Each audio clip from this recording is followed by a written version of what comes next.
Institute of business administration Kandhkot campus में laptop विराइण जी तकरीब मुनक़िद कई वई। वज़ीर आज़म पाकिस्तान यूथ डेवलपमेंट प्रोग्राम तहत 10 शागिर्दनि ऐं शागिर्दाणियुनि में लैपटॉप विराया विया।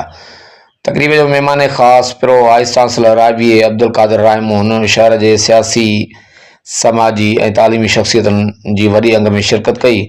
Pro vice chancellor IBA Abdul Qadir Rahmoon तकरीब के खिताब कंदे चयो त IBA सखर बासलाहियत शागिर्दनि लाइ तालीमी माहौल के बेहतर बणाइण जी कोशिश कर रही है।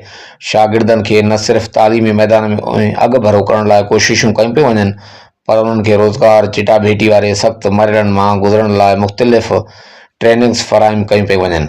शहर के सियासी समाजी अॻुवाणनि कंदाकोट ऐं कशमोर जहिड़नि इलाइक़नि में IBA पारां अहिड़नि प्रोग्रामनि जी आजियां कई ऐं ज़ोर ॾिनो त सिंध हुकूमत खे IBA सां गॾिजी तालीमी बहितरी लाइ वधीक कोशिशूं करणु घुरिजनि। तकरीब में तालीमी माहिर उस्ताद सदरुद्दीन मरेटो, डॉक्टर विवेक कुमार, समाजी अॻुवान Tarachand, assistant director social welfare Ikhtiar Ahmed थईम ऐं ॿियनि ख़सूसी शिरकत कई।